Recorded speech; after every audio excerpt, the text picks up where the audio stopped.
മാഷിൻ്റെ സ്വന്തം അപ്പു ഭാഗം 21. രചന സംഭാഷണം രുദ്രപ്രിയ. തുടരെ തുടരെ ഫോൺ ബെല്ലടിക്കുന്നത് കേട്ട് വിഷ്ണു മൊബൈൽ കയ്യെത്തിയെടുത്തു. അച്ഛൻ കോളിംഗ് എന്ന് കണ്ടതും ആൻസർ ബട്ടൺ അമർത്തി ചെവിയിലേക്ക് ചേർത്തു. എന്താ അച്ഛാ? വിഷ്ണു, നന്ദൻ ഇതുവരെ വന്നിട്ടില്ല. വൈകുന്നേരം അപ്പുവിൻ്റെ അച്ഛനെ കാണാൻ പോയതാണ്. ഇത്രയും സമയമായും തിരികെ എത്തിയിട്ടില്ല. വിളിച്ചിട്ടാണെങ്കിൽ ഫോണും എടുക്കുന്നില്ല. അവൻ അപ്പുവിൻ്റെ അച്ഛനെ കാണാൻ പോകുന്നത് അച്ഛൻ എന്നെ വിളിച്ച് ഒന്ന് അറിയിച്ചുകൂടായിരുന്നോ? അവൻ എന്തിനാണ് ഒറ്റയ്ക്ക് വിട്ടത്? അച്ഛൻ വിഷമിക്കേണ്ട, ഞാനൊന്ന് പോയി നോക്കട്ടെ. വിഷ്ണു വേഗം കിടക്കയിൽ നിന്ന് എഴുന്നേറ്റ് ഒരു ടീഷർട്ട് എടുത്ത് അണിഞ്ഞു. ബൈക്കിൻ്റെ ചാവിയുമായി പുറത്തേക്ക് ഇറങ്ങി. ബൈക്കിൽ പോകുമ്പോഴെല്ലാം ഇരുവശത്തും വിഷ്ണു തല എത്തിച്ചു നോക്കുന്നുണ്ടായിരുന്നു. ചെറുതായി മഴ ചാറുന്നുണ്ട്. അതൊന്നും വകവയ്ക്കാതെ വിഷ്ണു ബൈക്ക് പറപ്പിച്ചു വിട്ടു.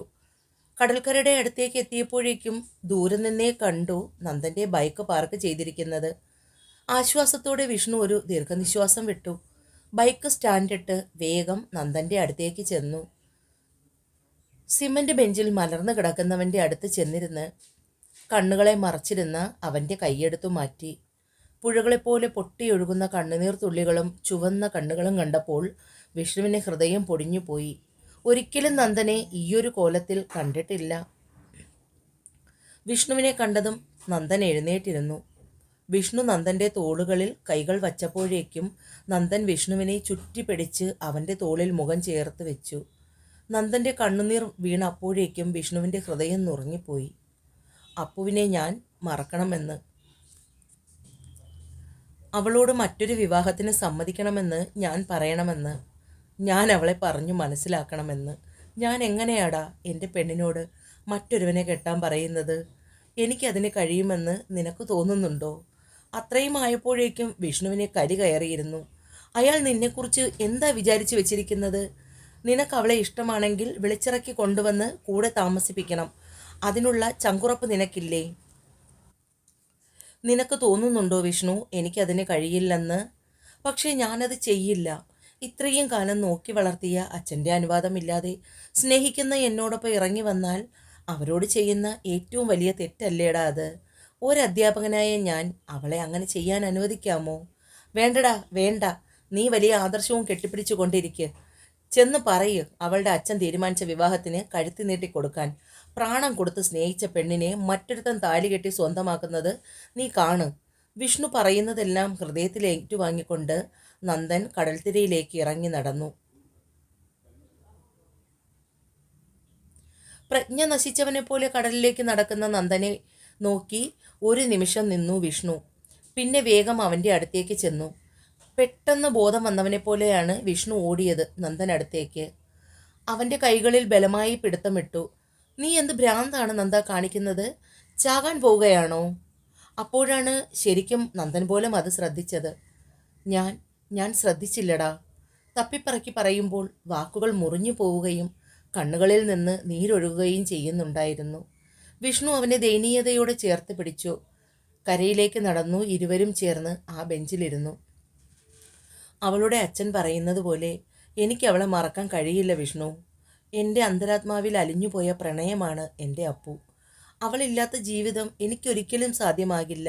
ഞാൻ ഭ്രാന്തനായി പോകും. അവളും ഇപ്പോൾ ഒരു ഭ്രാന്തിയായി മാറിക്കാണും. എത്ര ദിവസമായെന്നറിയാമോ അവളോടൊന്ന് സംസാരിച്ചിട്ട്? ഇനിയും സംസാരിച്ച് ആ പാവത്തിന് പ്രതീക്ഷ കൊടുക്കാൻ വയ്യ. എൻ്റെ ഒരു വിളിയിൽ അവൾ എന്നോടൊപ്പം ഇറങ്ങി വരും. അതെനിക്കറിയാഞ്ഞിട്ടല്ല.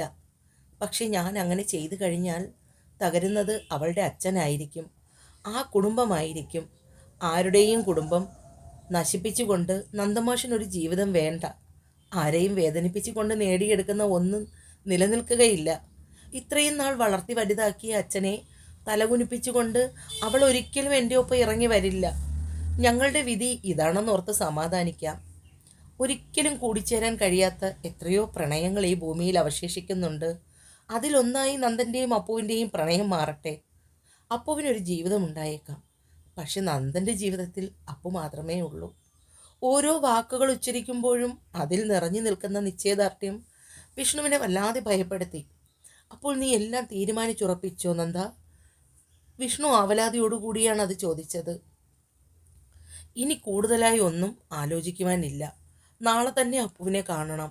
എല്ലാ കാര്യങ്ങളും തുറന്ന് സംസാരിക്കണം. എനിക്ക് വേണ്ടി ഇനി ഒരിക്കലും കാത്തിരിക്കരുതെന്ന് പറയണം. അവളോട് ഇതൊക്കെ പറയാൻ കഴിയുമോ എന്നെനിക്കറിയില്ല വിഷ്ണു. അവളുടെ കണ്ണുനീർ എന്നെ തളർത്തിക്കളയും. പക്ഷെ പറയാതിരിക്കാൻ എനിക്കാവില്ല.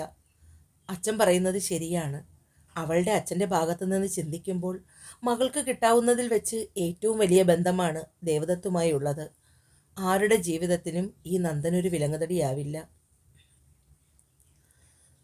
വിഷ്ണു നന്ദനും കൂടി ഒരുമിച്ച് വരുന്നത് കണ്ടപ്പോഴേക്കും ഭാർഗവന് സമാധാനമായി.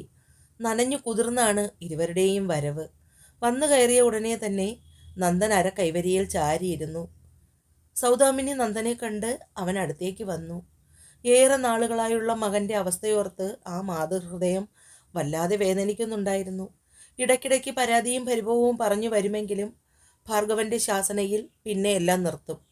നന്ദനെ കണ്ട ഉടനെ തന്നെ അവർ അവൻ്റെ തല നന്നായി തോർത്തിക്കൊടുത്തു. ആരോടും ഒന്നും സംസാരിക്കാതെ അവൻ നേരെ മുകളിലെ മുറിയിലേക്ക് പോയി. അവൻ മുകളിലേക്ക് പോയ ഉടനെ തന്നെ വിഷ്ണു പോവാനായി എണീറ്റു. ഭാർഗവൻ അവനെ തന്നെ നോക്കി. എല്ലാം കഴിഞ്ഞു അച്ഛാ. ഇനി അതിനെക്കുറിച്ച് അവനോടൊന്നും സംസാരിക്കേണ്ട. അവൻ്റെ മനസ്സിലൊരു കടലിരമ്പുന്നുണ്ട്. അത് ശാന്തമാകാൻ ഒരുപാട് സമയമെടുക്കും. കുറച്ചു നാൾ അവനെ അവൻ്റെ വഴിക്ക് വിടുന്നതായിരിക്കും നല്ലത്. അത്രയും പറഞ്ഞുകൊണ്ട് വിഷ്ണു പുറത്തേക്ക് ഇറങ്ങിപ്പോയി. രാത്രിയിൽ അപ്പു അമ്മ എത്ര നിർബന്ധിച്ചിട്ടും ഒന്നും കഴിക്കാൻ കൂട്ടാക്കിയില്ല. ഒരേ കരച്ചിൽ തന്നെ ആയിരുന്നു. അവർ പിന്നെ നിർബന്ധിക്കാൻ പോയില്ല. അനീഷും രഘുവും വന്നപ്പോൾ അവളെ അന്വേഷിച്ചു. ഞാൻ എത്ര നിർബന്ധിച്ചിട്ടും അവൾക്ക് വേണ്ടെന്ന്. പിന്നെ ഞാൻ എന്ത് ചെയ്യും? രാധ പറഞ്ഞു നിർത്തി. അനീഷ് എഴുന്നേറ്റ് അപ്പുവിൻ്റെ മുറിയിലേക്ക് പോയി അവളെ വിളിച്ചു. കുറച്ചു കഴിഞ്ഞതും അപ്പു വാതിൽ തുറന്ന് പുറത്തേക്കിറങ്ങി വന്നു. കരഞ്ഞു വീർത്ത കണ്ണുകളും അഴിഞ്ഞുലഞ്ഞ മുടിയും ആകെ ഒരു കോലമായി അവൾ. അനീഷിന് അത് കണ്ടപ്പോൾ വിഷമം തോന്നി. എന്താ മോളെ, നീ എന്താ ഇങ്ങനെ സ്വയം? പറഞ്ഞ് പൂർത്തിയാക്കും മുൻപേ അപ്പു അനീഷിൻ്റെ മാറിൽ പറ്റിച്ചേർന്നു. അവളുടെ കണ്ണുനീർ അവൻ്റെ നെഞ്ചിനെ പൊള്ളിച്ചു. എനിക്ക് പറ്റില്ല അനീഷേട്ടാ മാഷിനെ മറക്കാൻ. അച്ഛനോടൊന്ന് പറയുമോ അപ്പുവിൻ്റെ ഇഷ്ടം നടത്തിത്തരാൻ? പ്ലീസ്. ആ പെണ്ണ് നിലത്തേക്ക് ഊർന്നിരുന്നു. അനീഷ് എന്ത് പറയണമെന്നറിയാതെ നിന്നു.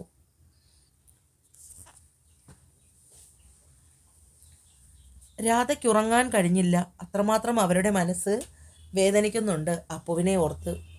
എന്താ രാധേ, നീ കിടക്കുന്നില്ലേ? രഘുവിൻ്റെ ചോദ്യം കേട്ട് രാധ അയാളെ നോക്കി. നിങ്ങൾക്ക് എങ്ങനെ ഇങ്ങനെയൊക്കെ കഴിയുന്നു രഘുവേട്ട?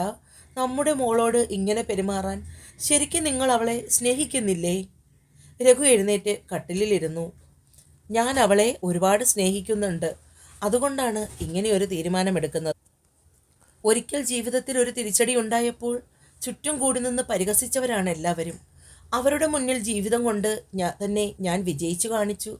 ഇതിപ്പോൾ അപ്പുവിന് കിട്ടാവുന്നതിൽ വെച്ച് ഏറ്റവും നല്ല ബന്ധമാണ്. നീയും കൂടി എന്നെ കുറ്റപ്പെടുത്താൻ നിൽക്കരുത്. ഞാൻ നന്ദൻ മാഷിനെ കണ്ട് സംസാരിച്ചിട്ടുണ്ട്. മാഷ് അപ്പുവിനോട് കാര്യങ്ങൾ പറഞ്ഞ് മനസ്സിലാക്കിക്കൊള്ളാം. എന്തിനാ രഘുവേട്ട ഈ ദ്രോഹം ചെയ്തത്? ആ മാഷിനെ കൊണ്ട് തന്നെ അയാളെ മറക്കാൻ അപ്പുവിനോട് പറയിക്കണമായിരുന്നുവോ? നിങ്ങൾക്ക് എങ്ങനെ ഇത്രയും ക്രൂരനാവാൻ സാധിക്കുന്നു?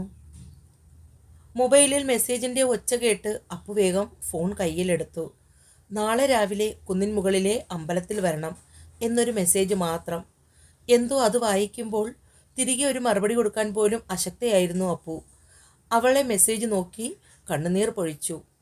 രാവിലെ പതിവില്ലാതെ അപ്പു ഒരുങ്ങിയിറങ്ങുന്നത് കണ്ട് രാധ അവളുടെ അടുത്തേക്ക് ചെന്നു. ഇതെവിടേക്കാ അപ്പു രാവിലെ തന്നെ? ഞാനൊന്ന് അമ്പലത്തിൽ പോവുകയാണമ്മേ, ഉടനെ വരും. തിരികെ മറുപടി പറയാൻ രാധയ്ക്ക് അവസരം കൊടുക്കാതെ അവൾ പെട്ടെന്ന് പുറത്തേക്ക് ഇറങ്ങി നടന്നു. അപ്പു അമ്പലത്തിലെത്തുമ്പോൾ തന്നെ പുറത്ത് നന്ദൻ്റെ ബൈക്ക് ഇരിക്കുന്നത് ശ്രദ്ധിച്ചു. അപ്പു മുകളിലേക്ക് കയറി ചെല്ലുമ്പോൾ നന്ദൻ ശ്രീകോവിലിന് മുന്നിൽ നിന്ന് പ്രാർത്ഥിക്കുന്നു. നന്ദൻ കണ്ണുകൾ തുറന്നു നോക്കുമ്പോഴാണ് തൻ്റെ അടുത്തായി നിന്ന് കണ്ണുകൾ ഇറക്കി അടച്ച് പ്രാർത്ഥിക്കുന്ന അപ്പുവിനെ കണ്ടത്. പീലികൾ തിങ്ങി നിറഞ്ഞ കണ്ണുകളിലൂടെ കണ്ണുനീരൊഴുകുന്നുണ്ട്. അവൻ വേഗം അപ്പുവിൻ്റെ കൈകളിൽ തട്ടി വിളിച്ചു. രണ്ടുപേരും ഒന്നിച്ചാണ് അമ്പലം ചുറ്റി തൊഴുതത്. പാറക്കൂട്ടത്തിനിടയിൽ സ്ഥിരമായി ഇരിക്കാറുള്ളിടത്ത് ചെന്നിരുന്നു. കുറച്ചു സമയം രണ്ടുപേരും ഒന്നും മിണ്ടിയില്ല.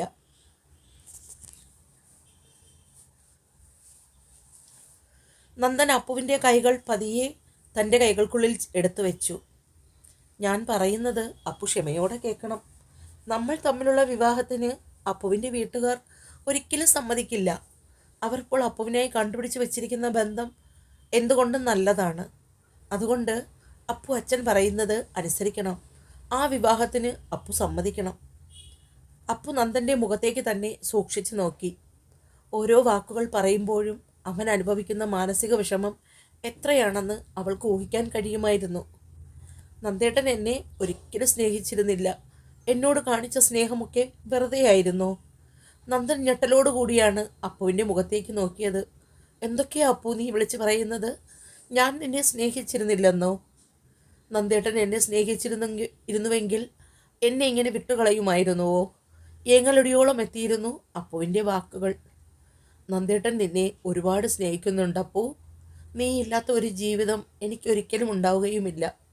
പക്ഷേ നിന്റെ അച്ഛൻ മറ്റൊരാൾക്ക് വാക്ക് കൊടുത്തുപോയി.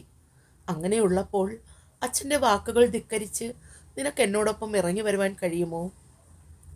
അല്ലെങ്കിൽ തന്നെ നീ ഇറങ്ങി വന്നാൽ ഞാൻ നിന്നെ കൂടെ കൂട്ടുന്നത് ശരിയാണോ? നിന്റെ അച്ഛൻ എന്തെങ്കിലും കടുങ്കൈ ചെയ്തു പോയാൽ പിന്നെ നമ്മുടെ ജീവിതത്തിൽ ഒരിക്കലും സമാധാനം ഉണ്ടാവില്ല. അതുകൊണ്ട് ഞാൻ ഒരുപാട് ആലോചിച്ചെടുത്ത തീരുമാനമാണ്. നിന്റെ അച്ഛൻ്റെ സമ്മതത്തോടു കൂടി ഒരിക്കലും നമ്മുടെ വിവാഹം നടക്കില്ല. കൊടുത്ത വാക്കിന് പ്രാണനേക്കാൾ വില നൽകുന്ന ആളാണ് നിന്റെ അച്ഛൻ. അങ്ങനെയുള്ള നിന്റെ അച്ഛനെ ധിക്കരിച്ച് നിനക്ക് എന്നോടൊപ്പം വരാൻ കഴിയില്ലെന്ന് മറ്റാരെക്കാളും നന്നായി എനിക്കറിയാം. എല്ലാം കേട്ട് കണ്ണുനീർ പൊഴിക്കാൻ മാത്രമേ അപ്പുവിന് കഴിഞ്ഞുള്ളൂ. മാഷ് പറഞ്ഞതൊക്കെ ശരിയാണ്. അച്ഛനെ ധിക്കരിച്ച് എനിക്ക് ഒരിക്കലും മാഷോടൊപ്പം ഇറങ്ങി വരാൻ കഴിയില്ല. പക്ഷേ നമ്മൾ തമ്മിൽ സ്നേഹിച്ചു പോയില്ലേ മാഷേ? മാഷിന് അപ്പു ഇല്ലാതെ ജീവിക്കാൻ കഴിയുമോ? അപ്പുവിനെ മറന്നൊരു ജീവിതം മാഷിനുണ്ടാകുമോ? പ്രണയിക്കുന്നത് മാത്രമല്ലല്ലോ അപ്പു ജീവിതം. വിട്ടുകൊടുക്കുമ്പോൾ കൂടി അത് പ്രണയമല്ലേ? ഞാൻ എൻ്റെ പ്രണയത്തെ വിട്ടുകൊടുക്കുകയാണ്. ഇത് നമ്മൾ തമ്മിലുള്ള അവസാനത്തെ കൂടിക്കാഴ്ചയാണ്. അങ്ങനെ പറയല്ലേ നന്ദേട്ടാ, എനിക്ക് പറ്റില്ല. അവൾ നന്ദൻ്റെ മാറിലേക്ക് ചേർന്ന് പൊട്ടി പൊട്ടി കരഞ്ഞു. ആർക്കു വേണ്ടിയും എന്നെ ഉപേക്ഷിക്കരുതേ നന്ദേട്ടാ. നന്ദൻ്റെ മിഴികളും നിറഞ്ഞു തൂവുന്നുണ്ടായിരുന്നു. പക്ഷേ അവനത് അപ്പു കാണാതെ മറച്ചു പിടിച്ചു. ഒരു വിധത്തിൽ അപ്പുവിൻ്റെ കരച്ചിൽ കുറഞ്ഞതും, അപ്പു മോളെ ഇങ്ങനെ കരയല്ലടി. അവൾ മുഖമുയർത്തി നന്ദനെ നോക്കി. അവൻ്റെ ചുവന്ന് കലങ്ങിയ കണ്ണുകൾ കണ്ടപ്പോൾ അവൾ അവനെ ഒന്നുകൂടി മുറുകെ പുണർന്നു. എനിക്ക് പറ്റുന്നില്ല നന്ദേട്ടാ, നമുക്ക് മാത്രം എന്താ ഇങ്ങനെ? എനിക്ക് കഴിയില്ല. എൻ്റെ നന്ദേട്ടനില്ലാതെ അപ്പു ഹൃദയം പൊട്ടി മരിച്ചു പോകും. ആർക്കും ഒന്നിനു വേണ്ടിയും വിട്ടുകൊടുക്കില്ല ഞാൻ. എനിക്ക് വേണം. എൻ്റെയാ, എൻ്റെ മാത്രമാ. എന്നെ വേണ്ടെന്ന് വെക്കല്ലേ. നിലത്തേക്ക് ഊർന്നു പോയവളെ നന്ദൻ വാരി മാറിൽ ചേർത്തു. നിന്നെ വേണ്ടാഞ്ഞിട്ടാണോടി? നീ എൻ്റെ പ്രാണനാണ്. നീ ഇല്ലാതെ ഞാൻ. നന്ദൻ്റെ കണ്ണുനീർ അവളുടെ നെറ്റിയിൽ പതിച്ചതും അപ്പു വേഗം മുഖമുയർത്തി അവനെ നോക്കി. കണ്ണുനീർ പൊട്ടിയൊഴുകുന്ന നന്ദൻ്റെ കണ്ണുകളിൽ അവൾ അമർത്തി ഉമ്മ വച്ചു. എനിക്ക് വേണ്ടി ഇനി കരയല്ലേ നന്ദേട്ടാ. മോള് നന്ദേട്ടൻ പറയുന്നത് അനുസരിക്കണം. നിന്റെ അച്ഛൻ കൊടുത്ത വാക്ക് നിറവേറ്റാൻ നീ ഈ കല്യാണത്തിന് സമ്മതിക്കണം. നീ സമ്മതിച്ചില്ലെങ്കിൽ ചിലപ്പോൾ നിന്റെ അച്ഛനെ നമുക്ക് നഷ്ടമാകും.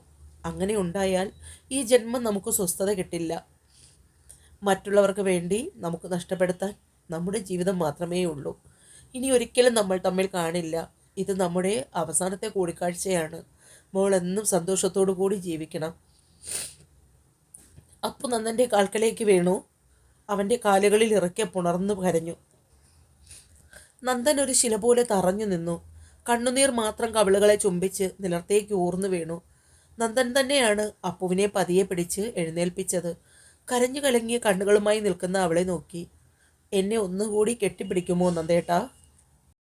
ഞാൻ എഴുതിയ കഥകളിൽ എന്നെ ഏറ്റവും അധികം സങ്കടപ്പെടുത്തിയ 2 കഥകളാണ് മാഷിൻ്റെ സ്വന്തം അപ്പുവും താലിയും. ഈ ഭാഗങ്ങളിലൊക്കെ പലപ്പോഴും എൻ്റെ ഒച്ച ഇടറി പോകുന്നുണ്ടായിരുന്നു. സത്യത്തിൽ ഞാൻ കരയുക തന്നെയായിരുന്നു. ഇത് വോയിസ് ഓവർ ചെയ്യുമ്പോൾ കേൾക്കുന്നവർക്ക് അരോചകമായി തോന്നിയെങ്കിൽ ക്ഷമിക്കൂ.